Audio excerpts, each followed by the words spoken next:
Presentar una conferencia a María Teresa Granillo es fácil, ya que es suficiente conocida por casi todos los presentes. Pero para hacer un pequeño recordatorio de los que ya conocen su currículum y para dárselo a conocer a los que no lo conocen, diremos que María Teresa es licenciada en Relaciones Internacionales por la Universidad Nacional Autónoma de México y licenciada en Ciencias Políticas y Sociales por la Universidad Complutense de Madrid. Doctora cum laude en Ciencias Políticas y Sociología por la Universidad Complutense de Madrid, catedrática de la Universidad Nacional Autónoma de México y del Tecnológico de Monterrey. Trabajó en la empresa privada y también en la pública. Ha escrito en periódicos y revistas mexicanas y españolas. Acaba de ser finalista del certamen literario del Muro con la novela La sombra del juramento. Ha colaborado en programas de televisión y en la radio, difundiendo la cultura mexicana. Actualmente colabora con la tertulia literaria Valdemorillo La Fuente y el Ateneo Escurialense.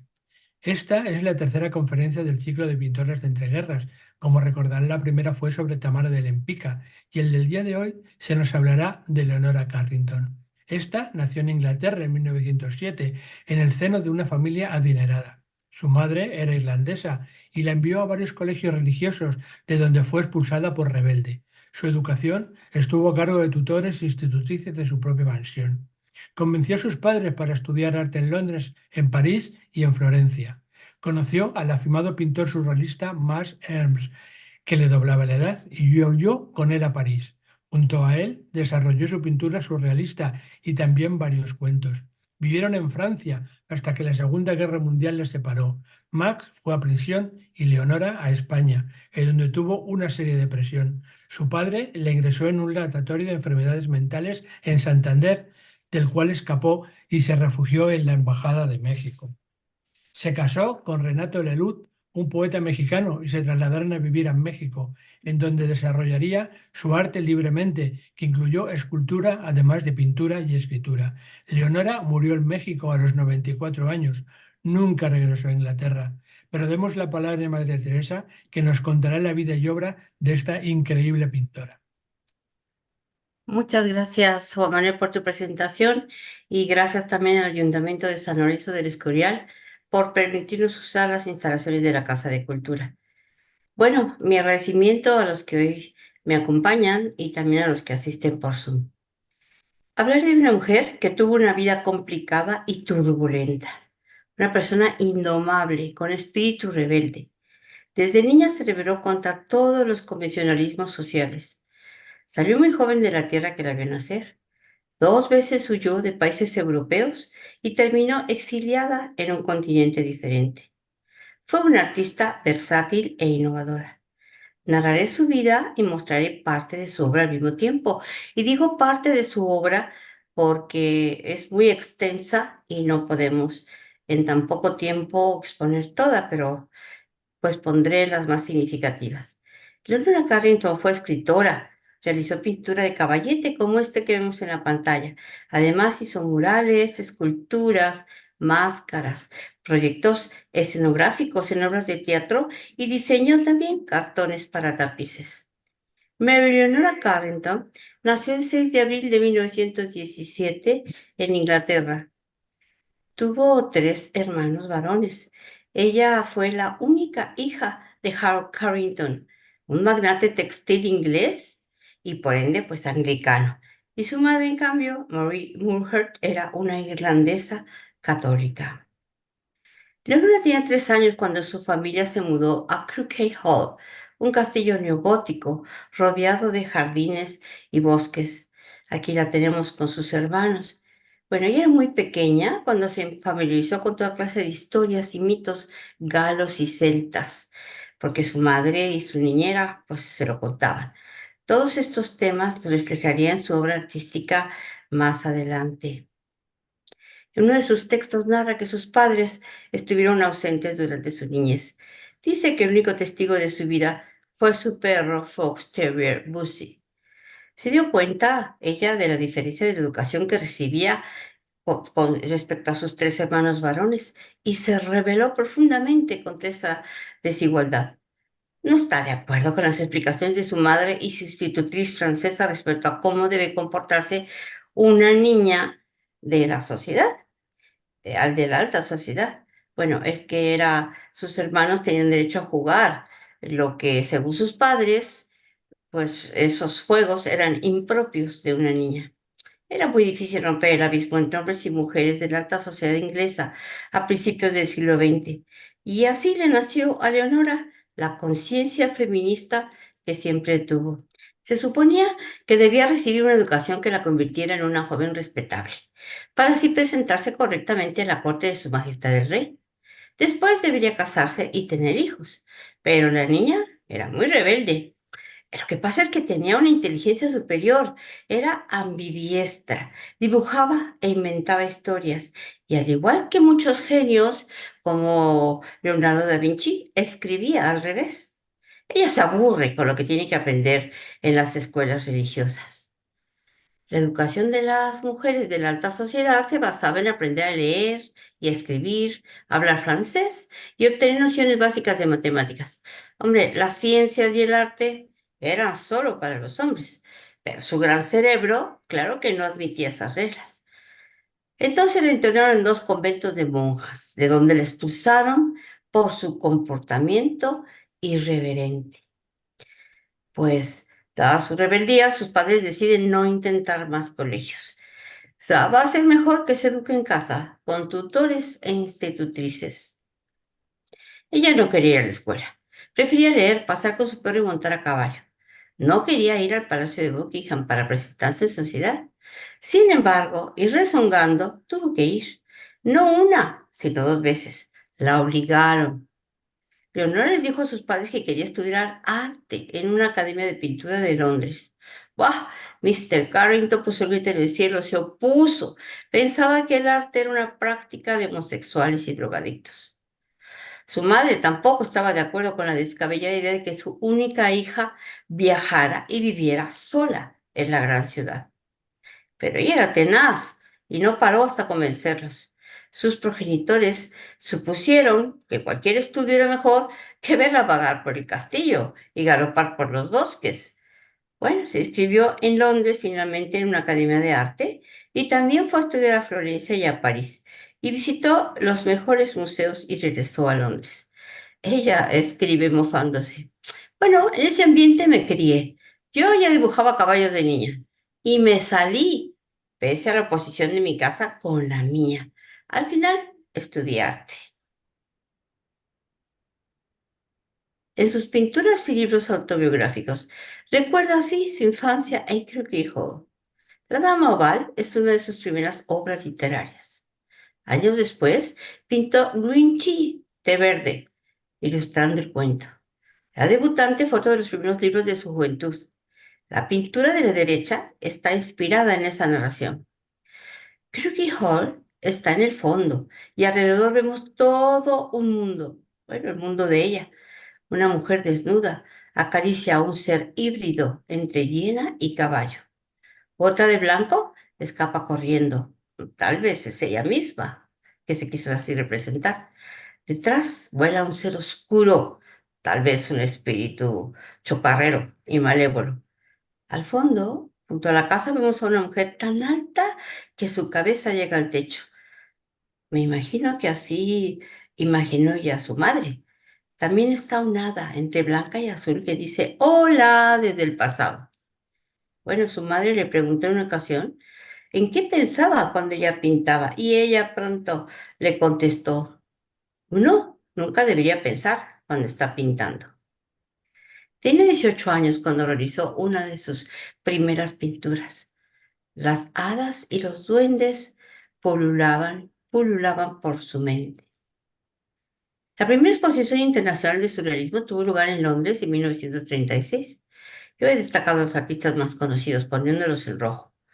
Las pinturas la entusiasmaron. Comprendió que ese movimiento coincidía con sus ideas y fantasías. El surrealismo se convirtió en la nueva obsesión de su juventud. Buscó a los artistas que le gustaron, a Leonard Fini, a Man Ray, a Lee Miller y a Max Ernst. Se relacionó con otros pintores y con los organizadores del evento, entre otros con André Breton. En ese momento, ambos personajes la deslumbraron.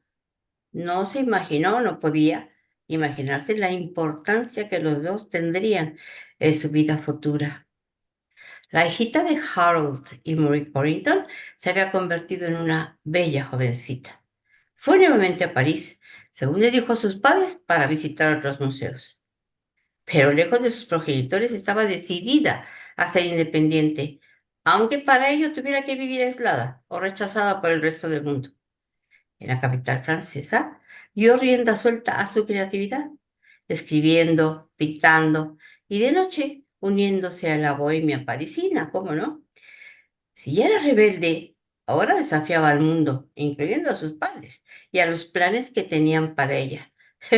Leonor no tenía la menor intención de regresar a Inglaterra, que implicaba la tutela de sus progenitores. Ella estaba prendada de la obra de Max Ernst y muy pronto también del artista.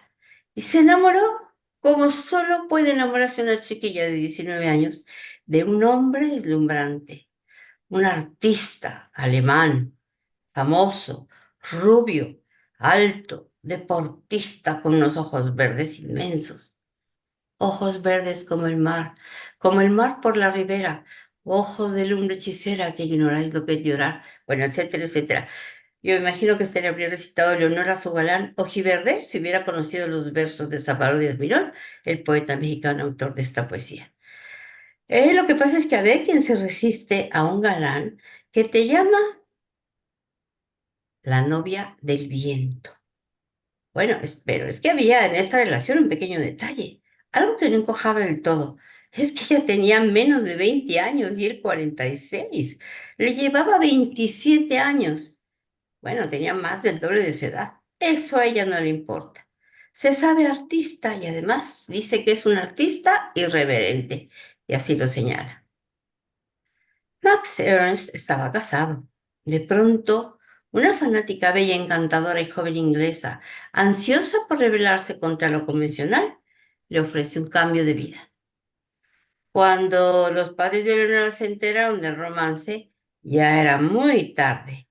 Ella los desafió, escapó de su tutela y se fue a vivir con él en 1937.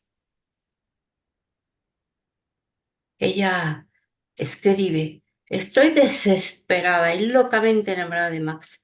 Sigo pintando, pero solo para no volverme loca. Quiero que únicamente viva para mí y conmigo, tenerlo siempre, estar en el mismo cuerpo que él. Le vino la pasión inglesa absolutamente desbordada, o sea, extraordinaria, a sus 19 años. El artista alemán dejó a su mujer y se instaló eh, con Leonora en París. Ella no lo supo, pero a partir de ese momento, pues sería una constante exiliada. Ella sola se exilió de Inglaterra, pero después los exilios, pues no fueron voluntarios. La pareja pasaba los días pintando, hablando de arte y reuniéndose con otros artistas e intelectuales. Max le presentó a los surrealistas con lo que mejor se llevaba, con André Breton, con Paul Éluard, con Marcel Duchamp, con Wolfgang Paulin, Benjamin Perret, Joan Miró e incluso Salvador Dalí y Pablo Picasso. Aquí la vemos con sus amigos. Ella diría más adelante cuando vio la fotografía, ay, no tuve tiempo de ser la musa de nadie. Yo estaba demasiado ocupada rebelándome contra mi familia y aprendiendo a ser un artista. Esa obra que vemos atrás es de Max Ernst. Él fue su pareja y su mentor artístico, Max Ernst. Leonora escribe sus primeros libros, La Dama Oval y La Debutante, y Ernest los ilustró. Y la pareja decidió salir de París. Escogieron una casa rural en la región de Ródano, Alpes, rodeada de viñedos. Allí tenían un gran espacio en donde desarrollar su arte. Vemos aquí esculturas de animales guardianes que hizo Max Ernst. Hacen decoraciones llenas de fantasía en las puertas y dentro de la casa. Toman el sol y pasean, disfrutan de la vida.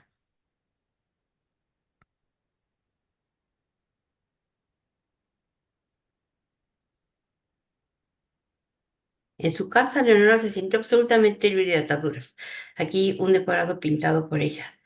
No todo era maravilloso en esa relación tan dispar, en edad y en fama, no lo creáis. Max ya era un artista reconocido en la época de los 30, cuando ella era aún una niña. La personalidad del pintor alemán era arrolladora.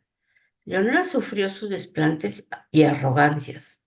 Años después, contaba que cuando él no tenía lienzos nuevos, pintaba sobre los suyos, menospreciando sus obras.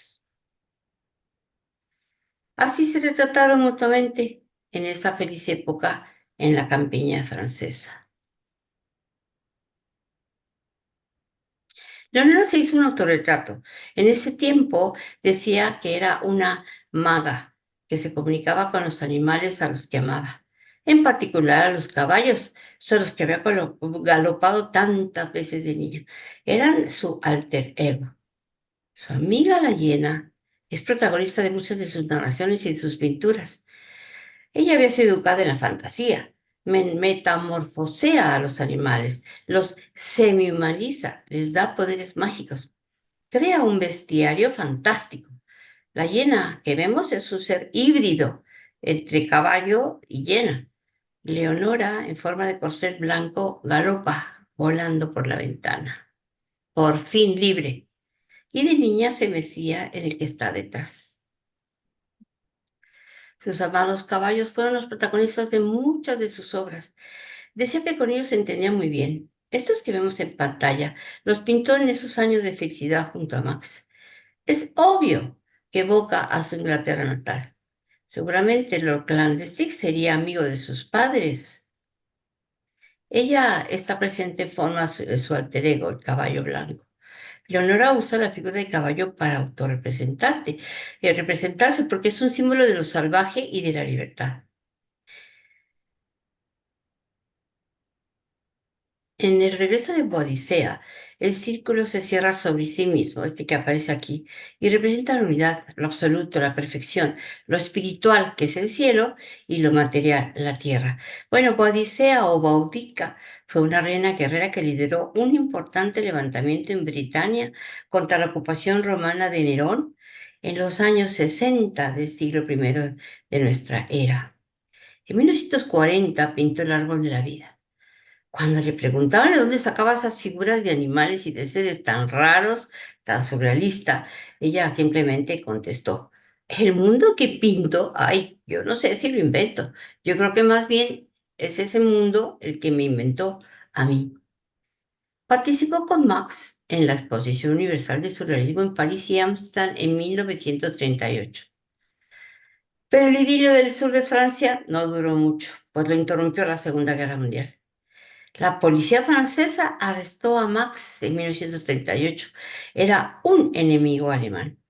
Además, los vecinos denunciaban las extravagancias de las parejas, sobre todo porque solían tomar desnudos el sol. Decían que su arte era degenerado. Max Ernst logró salir de prisión. Estaba tranquilo, pero 2 años después, la Gestapo se lo llevó a un campo de concentración. Max era judío.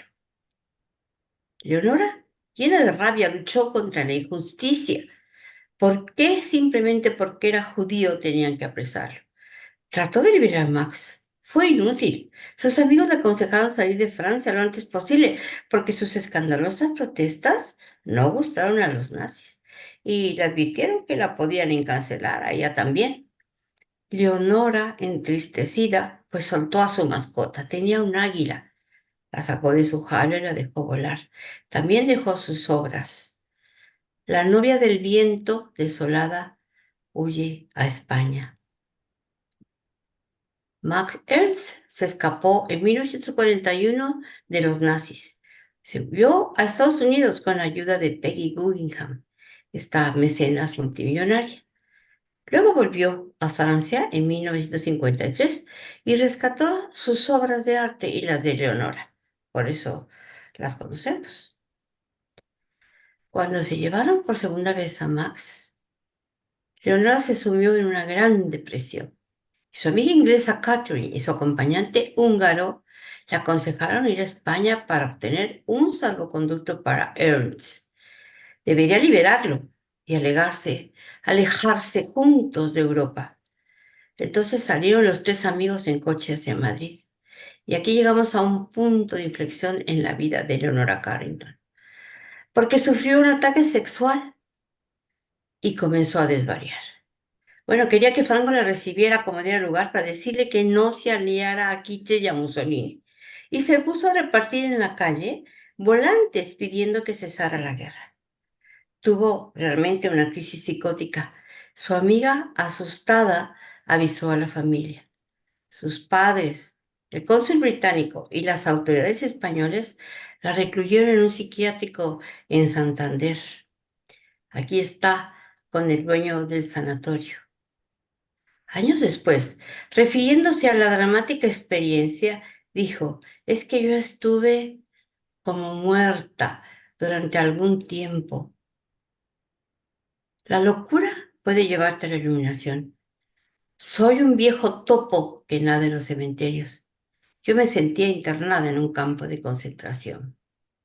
Esta pintura que vemos aquí la hizo después, en ese tiempo, y está inspirada en su paso por el sanatorio del doctor Morales.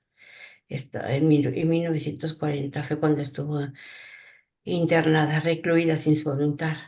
Pero es que Leonora no tenía nada, o sea, simplemente había sido testigo del apresamiento y posterior ingreso en un campo de concentración de su pareja. Y además estaba asistiendo horrorizada al avance del nazismo en Europa y a una cruenta guerra que llevaba a que todo oliese a sangre. Eso lo escribe Elena Poniatowska en un libro hermoso que escribió su biografía que se llama Leonora. Es una escritora mexicana muy galardonada. Entre otros, recibió el premio Cervantes en el 2014. Ella entrevistó varias veces al artista, tomó sus notas y luego escribió su biografía. Leonora, así se llama su biografía. Las pinturas son remembranza de los 6 meses de su encierro involuntario. Vivió días terriblemente fuertes y difíciles. Bueno, con ayuda eh,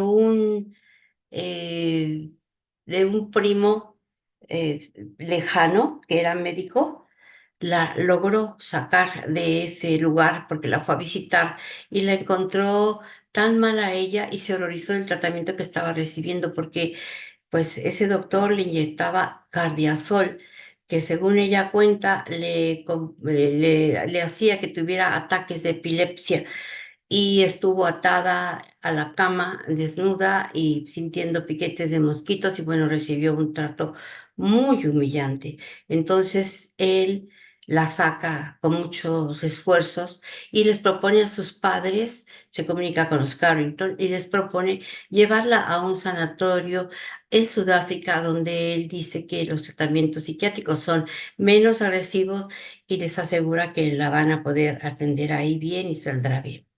Así es que los padres acceden a ello y contratan una enfermera para que la acompañe desde Santander hasta Lisboa, donde tomará el barco para Sudáfrica.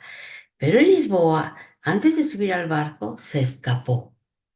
Picasso le había presentado a Renato Leduc, quien trabajaba en la Embajada de México. Al llegar, ella lo buscó y pidió asilo. La única forma de sacarla de Europa, le dijeron los diplomáticos mexicanos, era como esposa de un mexicano. Leonor era joven, hermosa, inteligente y brillante. Renato era soltero y venció su rechazo al matrimonio. Después dijo que fue por humanidad al oír el calvario de la hermosa británica en el psiquiatra. Mientras esperaba la boda, Leonora se encontró a su examante Max Ernst. Él le aseguró que aún la amaba y le pidió regresar. Por una vez en su vida, Leonora fue sensata y no lo hizo. Sabía que volver a Francia o España no era opción. Leonora Carrington y Renato Leduc se casaron el 26 de mayo de 1941. Salieron de Europa ese mismo año. Llegaron a Nueva York y lo que fue un matrimonio por necesidad se transformó en una buena amistad. Renato era un hombre culto, educado y sensible, un buen poeta. Bueno, aquí hay unos fragmentos pequeños de su obra. Esta poesía que escribió es muy bella y filosófica y hasta música le pusieron, una música de bolero que probablemente conocéis. Sabia virtud de conocer el tiempo, a tiempo amar y retirarse a tiempo, bueno, etcétera, etcétera. Así eran las poesías de él. Además de diplomático, Renato era periodista. En 2 ocasiones le fue galardonado con el Premio Nacional de Periodismo de México. Hicieron juntos también varios libros. Él escribía y ella los ilustraba. Y aquí hay una poesía corta que a todos los niños mexicanos nos pidieron aprender de memoria. Se llama Oda para una señora que no conocía a los elefantes. Hay elefantes blancos, pero no son comunes. Son como una gallina que pone un huevo el lunes. Los elefantes son generalmente grises y tienen como usted rosadas las narices. Mientras el matrimonio Leduc Carrington vivió en Nueva York, ella se reencontró con algunos compañeros de surrealismo, incluyendo a Max Ernst. Obsesionado, insistió en volver a vivir con ella, pero Leonora, firme, dijo que no. Ella cuenta años después que no era la misma que había oído de Francia. Su loco amor por Ernst había terminado. Escribe, yo no soy la hermosa joven que pasó por París enamorada. Además, poco a poco se iba enamorando de su Latin lover mexicano tan formal y distinto a los otros hombres de su vida. Esos episodios dramáticos que había sufrido la hicieron madurar. No volverá a ser la novia del viento nunca más. Fin de su primer amor. Bueno, ante tal desaire, Max Ernst, nada tonto, se casó con la riquísima mecenas del arte Peggy Guggenheim. Leonora ampliaba su obra literaria y pictórica mientras su marido trabajaba. Renato y Leonora decidieron irse por carretera desde Nueva York, cruzando los Estados Unidos a México. Esta pintura la hizo en Nueva York. Y a la derecha vemos un retrato que le hizo a Renato. Otra vez un país diferente. Cada vez que creía haber encontrado un hogar, volvía a perderlo. Ellos llegaron a finales de 1942 a México. Renato llegó a su ambiente, claro, pero ella estaba confundida y asombrada con todo lo nuevo. A Renato, como dicen las canciones rancheras, era parrandero y jugador, así es que salía del trabajo y regresaba en la madrugada. Y lo mismo hacía cuando vivía en Nueva York, pero ella no se acostumbra a esperarlo y le escribe porque realmente estaba ya enamorada de él. Muero lenta y dolorosamente por las ganas de verte. Vuelve pronto. Solo abriré la trampa de los fornicadores, o sea, la cama, cuando regreses. No me atrevo a acostarme sola en tal artilugio. Tendría miedo de caer en el abismo que hay en medio. Te amo atrozmente. Este lugar es terrible sin ti. Y aquí me la paso toda la mañana. No sé si deba salir a buscarte y no sé dónde buscarte. Es lo espantoso. Es en estos momentos cuando me doy cuenta de que estoy de volverme loca. Por tan poco transpiro y tiemblo. Así son los sentimientos de Leonora en aquella época. A ver, la artista no habla español. Se perdía en la Ciudad de México. No tenía amigos. Además, para una inglesa, en cuyo país, más que hablar, se susurra, la ciudad resultó sumamente ruidosa, llena de música, cantos, risas, los mariachis, los boleros, las fiestas religiosas y las paganas, etcétera, etcétera. Los amigos querían escuchar las novedades del Leduc y lo invitaban a salir. Él llevaba a su bella esposa, que a duras penas entendía el español. No, no le gustaba ese mundo que él frecuentaba, lleno de bohemios, poetas, cantantes, políticos, toreros. Prefería esperarlo en casa. Hasta que un buen día, Renato le contó que el presidente Lázaro Cárdenas había abierto las fronteras mexicanas y habían llegado muchos artistas como ella. Entonces Leonora reaccionó y su espíritu luchador salió de su letargo y buscó conocidos. ¡Sorpresa! Allí estaba Remedios Varo. Ya la conocía. Tenían mucho en común, eran pintoras surrealistas.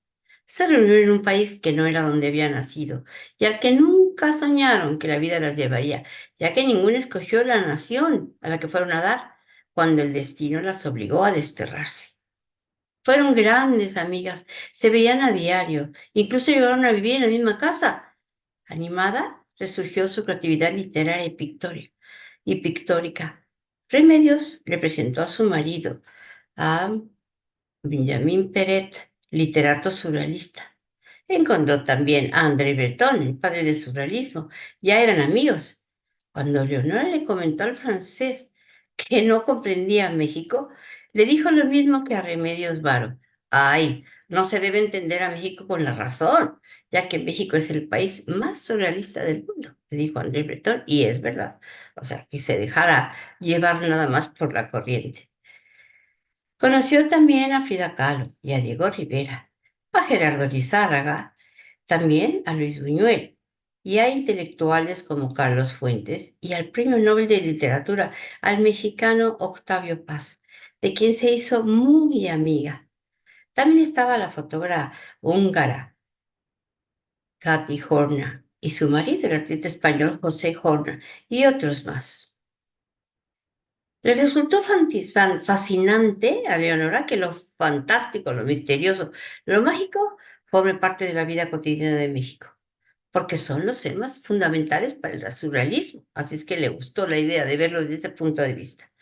Vamos a repasar solo literaria, un poco. Los relatos de Leonora son una catarsis. La idea de pintar o escribir, dijo ella, algo surge así nomás, como cocinar o coser. Algo. Es un momento y ya viene de manera natural. Y en sus páginas deambulan un catálogo de seres y objetos fantásticos, mujeres empoderadas y animales. En sus historias pululan brujas, hadas y duendes. Sus narraciones transmiten su vida ajetreada, sus añoranzas, sus huidas, sus destierros, su dramático encierro en el psiquiátrico. Creció en un ambiente lleno de leyendas y con una madre celta que alimentó su imaginación. Y eso es lo que ella plasma en sus narraciones, que contienen muchísimo humor negro. Veamos. Ese es uno de sus primeros libros, La Dama Oval, la llamó. Como Lucrecia está aburrida, decide jugar. Ay, vamos a jugar a que los caballos. Voy a convertirme en caballo. Si no hubiera sabido que era Lucrecia, bueno, Lucrecia es ella misma, es Leonora, habría jurado que se trataba de un caballo. Era hermoso, de un blanco enceguecedor, con cuatro patas finas como agujas y una crin que le caía como agua alrededor de la larga cara. Bueno, es la historia de Lucrecia, una jovencita que mantiene una batalla entre su deseo de independencia y libertad y un padre que quiere someterla. Sin duda es autobiográfica. En La Dama Oval hay 7 ilustraciones de Max Ernst, porque lo hizo mientras estaba con ella. Bueno, lo comenzó a escribir, aunque algunas ediciones reproducen sus pinturas, como esta que ya vimos, Los caballos de Lord Clandestin, ya los vimos. Lo escribió en Francia con 21 años, en 1838. Se inspiró en este texto unos años después para elaborar Green Tea, una pintura que mostraré más adelante. La debutante fue otro de sus primeros libros. Lo empezó con escasos 18 años. Ha sido traducido a varios idiomas. Narra una parte de su niñez y parodia lo que habría gustado que fuera su presentación en sociedad ante el rey. La pintura de la portada que ya vimos está inspirada en esta novela. La fábula cuenta que su amiga, una hiena, debe suplantarla en el baile de las debutantes. Así es que la hiena asiste a la fiesta de presentación en Buckingham Palace, mientras ella se queda en su habitación leyendo los viajes de Gulliver. Bueno, en un artículo de New York Times en el 2017, en la descripción del libro apareció la ilustración de la derecha. No es de Leonora, pero me encantó. Leonora insertaba ilustraciones en sus libros. Este sí es de ella. Voy a leer un fragmento para que veáis su humor negro, algo que dice aquí porque las letras apenas se ven. Abrí rápidamente la jaula y en un instante estuvimos en la calle. Llamé un taxi. En casa todo el mundo estaba aún en la cama. Una vez en mi cuarto, saqué el vestido que debía ponerme por la noche. Era un poco largo y la hiena andaba con dificultad con mis zapatos de tacón alto. Yo encontré unos guantes con que ocultarle las manos. Eran demasiado peludas para parecerse a las mías. Bueno, eso es lo que escribe ahí. Y luego continúa el relato diciendo que de repente su madre entró, la hiena se escondió y la madre abrió las ventanas diciendo, esta habitación, qué mal huele. Bueno, pues que estaba ahí la hiena, ¿verdad? El cuento es aterrador, porque en una parte dice que lo difícil era esconder la cara de la hiena. Entonces, el animal le sugiere un plan. Le arrancará la cara a la criada y la utilizarán para despistar en el baile. Ya lo digo, puro humor negro. Comenzó a escribir en francés Memorias de abajo cuando aún vivía con Max. Él llegó a ilustrarlo. Narra su vida como un proceso doloroso, su iniciación como mujer, su aprendizaje del arte, el abandono de su educación anglo-irlandesa para huir con Max a París. Como si fuese un diario, continuó escribiendo su vida años después. Relata que estuvo sin voluntad a expensas del padre, del amante, de los soldados de la guerra, de los médicos en el psiquiatra. Narra también su liberación y su huida de España. Desde México, 30 años después de haberlo escrito, autorizó su publicación. Vemos a la izquierda una edición que está prologada por Elena Poniatowska. También en el 38 comenzó La Casa del Miedo. Es su obra literaria más sombría. Narra sus experiencias durante la Segunda Guerra Mundial. Max Ernst prologó el libro y escribió: Leonora se conforta a sí misma con su intensa vida, su misterio y su poesía. Ella retomó años después la narración agregando la huida de Francia a España y su tormentoso descenso a la locura, y también la bajada al infierno social y psíquico en el manicomio. La escribió en francés, La Maison de la Peur. Fue traducida al inglés primero, The House of Fear, y se publicó muchos años después, hasta 1987 al español, como La Casa del Miedo. Hacía relatos cortos, como este, El pequeño Francis, que escribió cuando aún vivía con Marx. Conejos Blancos es un relato de terror en el que narra una ficción sobre Nueva York. The Skeleton's Holiday, que podríamos traducir como Las vacaciones de los esqueletos, es otra de sus narraciones esotéricas. Open Stone Door, Ábrete puerta de piedra, es otra novela llena de fantasmas, duendes, brujas, etc. Y también ella ilustró revistas como esta portada de la revista Snob. Revelación es otro de sus libros. La portada es una pintura que hizo en el 42 inspirada en el libro. Ella conjuga el esoterismo, la astrología, la alquimia, la ironía, el enigma, el deseo, la fantasía, los sueños, el miedo y la obsesión. Leonora tardaba a veces años en completar sus relatos y también en entregarlos para su publicación. En su novela La trompeta acústica, que es otra muy interesante, ella imagina que ella y Remedios Varo, o sea, más bien sus alter egos, escapan de un asilo de ancianos. Son dos amigas de 90 y tantos años que no confían en nadie que tenga entre los 7 y los 70 años de edad, a menos que sean gatos. Así eran los cuentos de Leonora Carrington. O sea, no confiaba en nadie entre los 7 y 70 años, solo que fueran gatos. Y bueno, el gato azul también es una de pintura de ella. Escribió una colección de 9 fábulas que ilustró para sus hijos, pero no creáis que son cuentos para niños, porque en ellos aparecen monstruos. Es difícil saber la fecha en que compuso sus obras literarias. Recordemos que se le huyó de Francia y dejó sus pinturas y muchos de sus relatos a medio escribir en la casita de San Martín d'Ardèche. Cuando más regresó a la casa pudo rescatar algunos que entregó a su autora. Bueno, algunos fueron reescritos o completados por ella y publicados años después. Esperando es una narración que escribió en Nueva York mientras esperaba el retorno del trabajo de su esposo Renato Leduc. Su obra literaria es amplia, solo estoy mencionando los títulos de algunos. Además de compartir pinturas, otros textos fueron convertidos en obras de teatro, como La invención del mole. Es una fábula en que Moctezuma, el Tlatoani mexica y el arzobispo de Canterbury discuten porque su eminencia, el obispo de Canterbury, se da cuenta de que el plato principal va a ser él. En el libro, esto le dice el artista británico-mexicana al infeliz y acongojado y asustado arzobispo. Ay, mi querido señor, no se enoje, no pierda el sentido del humor. Ninguno de nosotros va a vivir para siempre. Usted será simplemente asimilado, absorbido por estos reales príncipes. Una vez que se haya impregnado de las salsas más exquisitas, todo con la mayor dignidad y los modales más aristocráticos. Ya os dije que el humor de Leonora era un humor bastante negro. Inspirada en su novela La Dama Oval, pinta una de sus más famosas pinturas autobiográficas de la que ya hablamos, se llama Té Verde. La protagonista de su novela, Lucrecia, que es ella misma, está atada con esa tela como de vaca, en un círculo del que no puede salir. Su voluntad está atada, es lo que quiere decir. Su padre intenta doblegarla.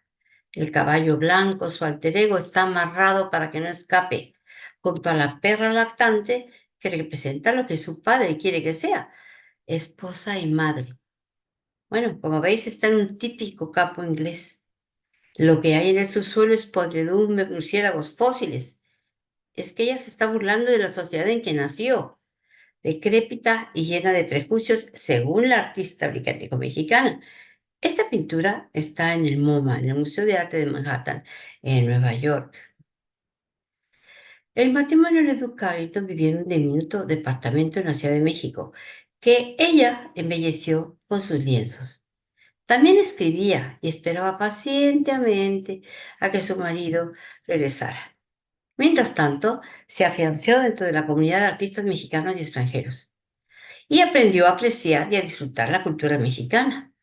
Convirtió su diminuta cocina en su estudio y dice, uno no decide pintar, es como tener hambre e ir a la cocina a comer. Es una necesidad, no es una elección. Se apoya en los amigos con los que se identifica, con los que comparte sus intereses y su forma de ver la vida. El matrimonio Leduc Carrington es que no podía seguir. Procedían de mundos diferentes y sus intereses eran absolutamente distintos. Además, cuando se conocieron, Leonora tenía 24 años y Renato Leduc 42. Renato y Leonora se divorciaron en enero de 1945 de una manera amigable. Siguieron siendo amigos durante toda la vida. El poeta le escribe al divorciarse: yo vivo de lo poco que aún me queda de usted, su perfume, su acento, una lágrima suya que mitiga mi sed. El poeta pues la añora, pero acepta el divorcio sin problema. Del año de su divorcio es esta pintura, La casa de enfrente. Ella se define como female human animal, o sea, es un animal humano hembra. Los animales, reales o mitológicos, son el tema más recurrente en su obra. Pese a sus exilios involuntarios y al trauma de su encierro, haciendo gala de su espíritu inquebrantable, Leonora logró rehacer su vida. Vivía sola, pintando, escribiendo y en compañía de sus amigos. Se sintió libre después del divorcio de Renato Leduc, pero no por mucho tiempo, porque la bella y talentosa artista conoció a un fotógrafo húngaro-judío llamado Imre Emerico Weiss, que también se había huido de la Europa nazi. Ellos se casaron en 1946. Lo apodaron Chiqui, porque su nombre era muy complicado para México, y ella decidió cambiar su destino. Se casó con él un año después de dejar a Renato Leduc. Aquí la vemos en su boda, celebrada en la casa de su amiga Kathy Horner, rodeada de sus amigos. Remedios Varo asoma la cara tomando del brazo a Leonora. Con Chiqui convivió 61 años, hasta que él murió en el 2007. Creó un hogar, tuvo 2 hijos, Pablo y Gabriel. Ahora sí está completamente asentada en México, donde vivirá el resto de su vida, hasta los 94 años, fue muy longeva. A su llegada a México le pareció que todo era nuevo y esto decía, le voy a prestar mi voz a Leonora para que veáis lo que ella decía. Todo es nuevo, desde el espíritu de la gente o la variedad de las comidas, las plantas y los animales, hasta el paisaje y el contacto con los muertos. Hay los rituales en torno a la muerte, así como las creencias en animales guardianes y entes protectores. Pues yo encontré resonancia con los mitos y tradiciones celtas que ya conocía. La paz familiar le dio estabilidad. Su creatividad artística se acrecienta, pinta, escribe, hace esculturas, obras de teatro y cartones para tapices. La tentación de San Antonio, que escribió en 1946, pues es una obra que se subastó en el 2014 por 2.629.000 euros. Estaba muy cotizada. San Antonio está de blanco, representa la pureza. Y la tentación, pues somos las mujeres con togas de colores. ¿Cómo no? Es que estamos ahí junto a él, con una red para atraparlo. Hay un cerdo que simboliza lo impuro. Y en una entrevista que le hicieron a Leonora, ella dijo, si los dioses existen, no creo que tengan forma humana. Prefiero visualizar deidades con la apariencia de cebras, gatos o aves. El amor guía a todas las especies. Solo el hombre hace el mal. Una deidad con sus guerras, sus puritanismos, sus opresiones contra su misma especie y la naturaleza que los rodea. El hombre se cree el rey de la tierra porque ha tenido el poder de destruir plantas, animales y a sí mismo. Los híbridos de naturaleza místico-mágica del artista británico-mexicana son sus caballos, cerdos, gatos, gallos, camaleones, aves, cocodrilos, los espíritus de los objetos y también de la gente.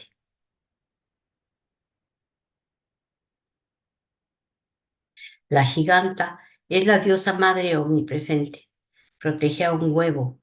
En muchas mitologías se asocia el huevo con el origen del mundo. Aquí está todo el universo alrededor de la gran madre. La tierra, los animales y el mar. Y abajo hay diminutos seres humanos. Es una obra que está llena de simbolismos y de misterios y explica la conexión entre lo femenino, la creación y la naturaleza. Darport es una ciudad francesa. En una entrevista, la artista dijo, oye, la cuestión no consiste en si las personas hacen o no una interpretación errónea. Es que la mayoría de la gente no es capaz de formarse ninguna opinión. Una vez un perro le ladró a una máscara que yo hice y ese fue el comentario más honorable que jamás he recibido. Es que dar explicaciones de la pintura es un poco gratuito. Se intelectualiza algo que realmente no es del mundo del intelecto. La maternidad supuso para Leonora una verdadera conmoción, como a todas nos pasó. Esta nueva forma de amar la conmovió profundamente. Así la plasma esta pintura que dedicó a sus hijos. Esta obra es excepcional porque es la única vez que ella pinta caras humanas. Sus dos hijos son las únicas figuras realistas en su mundo surrealista. Ella tituló la pintura y entonces vimos a la hija del Minotauro. Leonor y su amiga Remedios Varo eran esotéricas, no cabe duda, y creían en la magia de las cartas. Estos son los diseños del tarot que hizo en 1955, con la colaboración de su hijo Pablo Weiss Carrington. Las pinturas de los 22 arcanos mayores que ella creó están entre el arte y la espiritualidad. Es que las amigas solían echarse mutuamente las cartas. Tenía una gran capacidad para transmitir los sueños. Notar el fantasma terrorífico que acecha debajo de la cama. Yo creo que ella anticipa una pesadilla ahí, o tal vez es lo que está leyendo, no lo sé.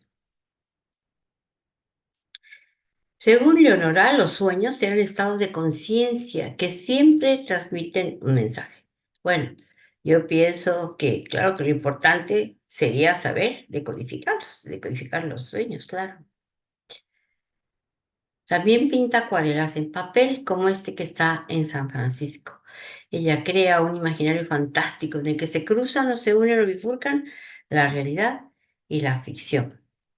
Mujer Conciencia es la representación perfecta de lo que piensa respecto a la feminidad. Estuvo en la exposición de Mafre que se hizo aquí el año pasado. Son dos figuras femeninas, una blanca y otra negra, intercambiando manzanas. En el reverso de la pintura hay una inscripción de ella que nos indica su significado. Algo raro porque ella nunca ponía sus significados y además no le gustaba que le preguntaran qué quiere decir. Eva devuelve a Eva el fruto de la sabiduría. O sea, su conciencia femenina está aquí muy fuerte, no está Dan, solamente Eva devuelve a Eva el fruto de la sabiduría. En esta pintura de la izquierda es obvio que se trata de un ritual. Hay un mago que de su mano izquierda cuelga el símbolo del infinito. Yo encontré una explicación, eso no es tan extraño. Lo leo literalmente. El título de la pintura deriva de Syzygy. En la astronomía se refiere a la alineación de tres cuerpos celestes, como la Luna, la Tierra y el Sol. Pero también hay otra explicación. Dice que para Carl Gustav Jung, a quien leía muchísimo Carrington, Syzygy implica la unión de lo opuesto. Y Reflexión en el oráculo es enigmático, como todas sus pinturas. Y Leonora dijo en una entrevista algo que es verdaderamente pues muy real. Dice, si el arte necesita una explicación, pues entonces ¿dónde está lo visual? El gran adiós tiene muchos símbolos ocultistas ligados por una parte a las culturas de los pueblos autóctonos mexicanos y por su fascinación con la mitología celta. Tal vez también debido a sus visiones oníricas y a las revelaciones extrasensoriales que ella decía que le ocurrían. Digo yo que quizá tras su brote psicótico, no lo sé. Los animales que ella amaba los transforma en espíritus poderosos y espectaculares.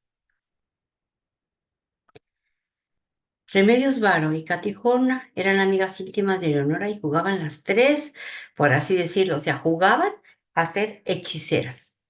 Buscaban recetas de alquimia, hurgaban en el ocultismo y en el esoterismo. Se iban juntas al mercado de Sonora en la Ciudad de México, que es un mercado muy popular por toda la herbolaria que contiene. Ellas buscaban hierbas tradicionales y prehispánicas de los chamanes. Así se les llama en México a los brujos chamanes. A veces eran hierbajos medicinales y a veces psicotrópicos. Leonora estaba llena de fantasía y de personajes fantasmagóricos, como este de la derecha denominado el ancestro. En el de la izquierda está ella representada por su alter ego, es el caballo, ese que nos observa. A Leonora no le importaban las apariencias, vivió para pintar y para sus hijos, nunca dejó de lado su vestimenta a la inglesa, o sea, gris, y tampoco renunció a sus tazas de té. Era la matriarca de un clan que adoraba, su familia, la formada con Chiqui y sus hijos, y la otra familia elegida por ella, sus amigos. Tenían independencia económica gracias a su trabajo artístico. Su trato era afable. Se ganó el cariño de todos los mexicanos. Sus pinturas incluían al imaginario de México, como en esta pintura que ella denominó Adelita Escapa en 1987 y que nos evoca la conocida canción Y si Adelita se fuera con otro, la seguiría por tierra y por mar, etcétera, etcétera. Captó la mística prehispánica en la vida cotidiana, como en este mural que le encargó el gobierno de México, El mundo mágico de los mayas. Ella había escrito un libro con el mismo título. Comprendió que la cultura ancestral de México convive con la moderna. Se sumergió en el México profundo y milenario que aún está vivo en el sureste mexicano. Ella leyó el Popol Vuh y el Chilam Balam, que son los libros sagrados de los mayas.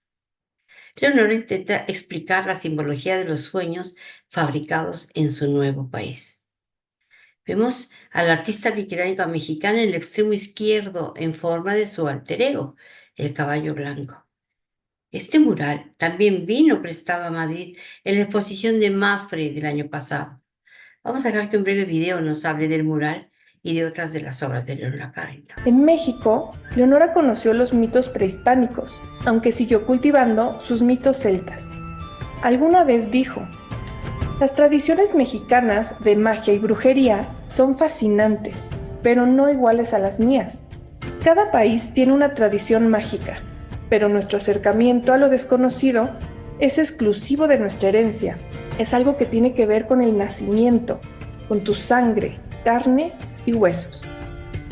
Para el mural que realizó en 1963 en el Museo de Antropología, El mundo mágico de los mayas, se inspiró en las leyendas y mitos de los tzotziles y tzeltales, con quienes convivió de manera directa. Pero, si lo observamos con detenimiento, conserva su estilo surrealista y de imaginería sajona. Toda su obra pictórica, escultórica y literaria es mística. En ella, su interpretación de la tradición celta se transforma en un juego simbólico, de planos o de espejos, irradiación y reflejo, como su forma ambidiestra de escribir y de dibujar. Sus obras son poderosas, ausentes de tiempo y al mismo tiempo únicas y trascendentes. A Leonora le gustaba salir a caminar, aún siendo una mujer octogenaria. Se le podía encontrar caminando por la avenida Álvaro Obregón, el Parque México y las calles de la Colonia Condesa. Le gustaba ir al mercado y usar tenis. ¿Cómo me hubiera gustado toparme con aquella mujer de pelo cano recogido, esbelta, de porte elegante y mirada firme, que estudió con monjes tibetanos y conoció al Dalai Lama? Esa mujer que no acostumbraba a dar explicaciones de sus pinturas y que pedía que no se psicoanalizaran sus cuadros. No hubiera sido difícil reconocerla.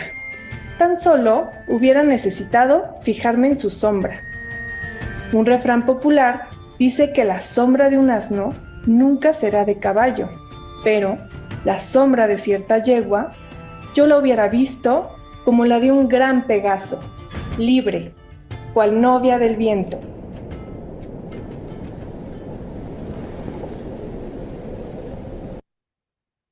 Otro inglés, Sir Edward James, cuando se enteró de que las orquídeas crecían silvestres en México y que estaba lleno además de animales exóticos, compró un terreno inmenso en Xilitla, San Luis Potosí, e hizo lo que él llamó un jardín del Edén. Esto fue en 1944.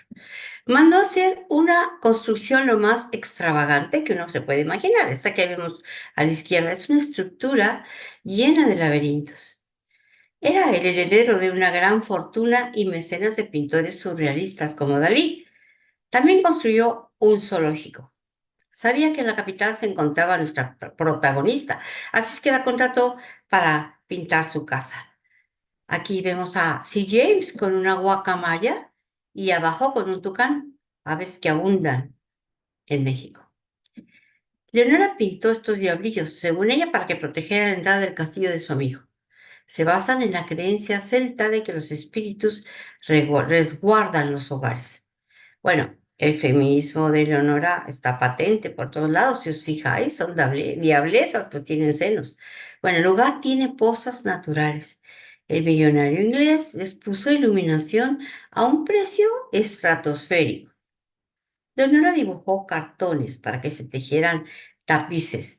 Muchos de ellos fueron adquiridos por Sir Edward James para decorar su casa. El 8 de octubre de 1963 falleció Remedios Varo, su gran amiga con la que compartió su vida y su profesión. Remedios tenía solo 54 años. Ya hablé de ella en paso, así es que solo me remitiré a su relación con Leonora, que eran muy amigas. Leonora sintió mucho su muerte. Se quedó desolada, muy triste, sin su hermana gemela del arte, como ella la llamaba. Las dos influenciaban sus obras, realizaban investigaciones semicientíficas juntas, se leían el tarot, bordaban, tejían, escribían cuentos e incluso soñaban una con la otra. Era su socia artística y su mejor amiga. Ninguna de las dos nació en México. Eran expatriadas y, sin embargo, eligieron quedarse en el país en que encontraron un segundo hogar, que las vio crecer como artistas. Y cuando llegó el momento, pues acogió sus cuerpos y sus obras. Los años pasan y Leonora ya es famosa. Sus obras se cotizan muy alto, la compran museos y particulares. De sus libros se adaptan obras de teatro que ella supervisa. Por ejemplo, aquí a la derecha vemos una escena de La novia del viento. Recrea su vida de Francia y su paso por el psiquiátrico. Ella escribió otros guiones como La hija de Rappaccini, Penelope, se lo hizo en inglés. Otros llegó al teatro, es la invención del More, ya hablamos de él. Uno de sus biógrafos dice, no hay razón para entender sus historias, pero sí mucha voluntad para valorar su alta carga de humor negro. Cuando Leonora publicó sus memorias de abajo, le envió una carta a su editor diciéndole, soy una dama vieja que ha vivido mucho y he cambiado. Si mi vida vale algo, soy el resultado del tiempo. Así que no reproduciré jamás la imagen de antes. Jamás estaré petrificada en una juventud que ya no existe. Acepto la honorable decrepitud actual. Aquello que tengo que decir ahora está revelado lo más posible. Ver a través del monstruo. ¿Usted comprende esto? ¿No? Ah, pues ni modo. En todo caso, haga lo que guste con este fantasma.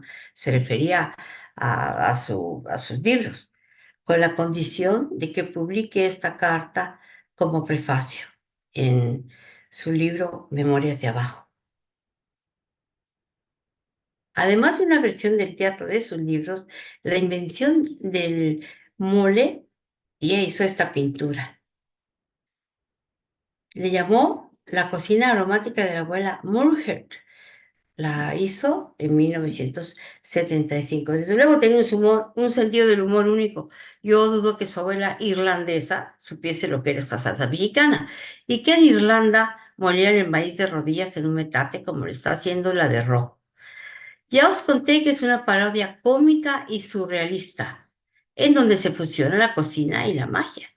Es la triste historia del arzobispo de Canterbury en un banquete de Moctezuma. Y vuelvo a decir que es puro humor negro. Recordemos que se definía ella a sí misma como una artista irreverente. Leonora dice que es puro surrealismo a la mexicana. Bueno, a Leonora le gustaba el mole a pesar del picante. Decía que era un platillo mágico porque tenía procesos alquímicos. Es que hay mucha aleación de ingredientes. Y Elena Poniatowska, en su biografía sobre Leonora, dice, puso miles de elementos de México en su pintura. En sus cocinas ponía metates. Puso al arzobispo de Canterbury a hervir y a cocer el mole verde. En los años 80 se le ocurrió empezar a hacer esculturas en bronce. En la carta a su editor de memorias de abajo, le dice también, si los jóvenes me dicen que tengo la mente joven, me ofendo. Tengo la mente vieja. A Octavio Paz organizaba en su casa reuniones con artistas e intelectuales a las que asistía nuestra protagonista y otras personalidades como Fernando Savater, Claude Lévi-Strauss y el famoso torero, el califa de Gaona, quien le prestaba caballos a Leonora para que ella pudiera seguir montando en México el Paseo de la Reforma. Aquí muestro una escultura ubicada en las principales avenidas de la Ciudad de México o en su museo en San Luis Potosí, que es donde está Gilitra, en aquel lugar de su amigo Sir Edward James. También hay 13 piezas del artista que llegaron a exhibirse en el atrio de la iglesia de San Francisco, ubicada en el centro de la ciudad. Ella dice, las tradiciones mexicanas de magia y brujería son fascinantes, pero también las mías. Bueno, no tengo tiempo para mostraros todas sus obras de arte. Su creación artística fue muy amplia. Ella fue longeva y trabajó hasta el último instante de su vida. Estamos terminando este breve video, nos enseña más obras de ella.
Esa es una exposición que se realizó en el 2008 en la avenida más importante de México, bueno, una de las más importantes, en Vía Reforma.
Más mexicana no la podemos presentar.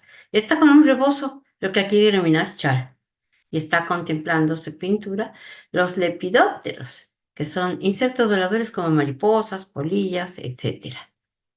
Ay, yo ya había dado por concluida la ponencia y que me entero de que el mes pasado salió una noticia impactante. Leonora Carrington rompió récord en Sotheby's. Las distracciones de Dagoberto que ella hizo en 1954, el 15 de mayo de este año, del 2024, se subastó en la casa de subasta famosísima en Sotheby's, en Nueva York, por 28 y casi medio millones de dólares. Una cantidad asombrosa. Dice la casa de subastas que es una de las 5 artistas más cotizadas del mundo. Superó en la subasta a Dalí. Tenía 28 años y estaba embarazada cuando lo pintó. La pintura muestra las alucinaciones del rey Dagoberto de la Galia del siglo VII. Otras fuentes dicen que evoca el universo particular de Jerónimo el Bosco. El caso es que rompió récord de precio y lo compró un argentino, claro que sí, Eduardo F. Constantini, el fundador del Museo de Arte Latinoamericano de Buenos Aires, el Malva. La novia del viento falleció a los 94 años, el 26 de mayo de 2011. Ella trabajó hasta el último día. André Breton la llamó la mujer que miraba a través de la magia. Octavo Paz la describió como la hechicera hechizada. Carlos Fuentes como la hechicera única. En el Museo Thyssen-Bornemisza de octubre del 2013 a enero del 2014 hubo una exposición sobre ella. Y aquí en Madrid el año pasado, en la Fundación Mafre, de febrero a mayo de 2023, hubo una exposición de obras prestada por 60 coleccionistas particulares y varios museos del mundo, todos estos. En una de las explicaciones de una de sus pinturas yo leí algo que me gustó bastante. Su obra es un tanto insólita y para disfrutar de ella no tenemos que buscar una lógica. Más bien dejarnos fluir, como sucede tantas veces con el arte. En ocasiones, sus cuadros semejan juegos que nos invitan a reflexionar. Sus imágenes están cargadas de simbología y nos narran historias en el lienzo. Ella ha tenido varios reconocimientos en México. Por ejemplo, en el 2005 la Ciudad de México, el gobierno, la declaró ciudadana distinguida y le entregó las llaves de la ciudad. Aún estaba viva. Bueno, le otorgaron también el Premio Nacional de Ciencias y Artes en ese mismo año, en el área de Bellas Artes. Aquí hay dos frases suyas que me parecen maravillosas. Hay cosas que no se pueden decir y por eso tenemos arte. Y otra dice, ya lo dijo más grande después de pasar todo lo que pasó. Mis ojos son fuertes y están acostumbrados a todas las luces y a todas las oscuridades. Ella fue una mujer que se rebeló contra las convenciones sociales y las relaciones autoritarias. Fundió su arte con magia, ocultismo y alquimia. Y mezcló los mitos del folclore anglosajón e irlandés con el de México. Ese híbrido resultó ser una fantasía única que se aprecia en todo el mundo. Y termino con esta idea. El destierro de esta prodigiosa artista surrealista mexicana de origen inglés enriqueció la cultura de México con su arte y aportó al mundo novedosas formas de expresión. Muchas gracias por vuestra atención.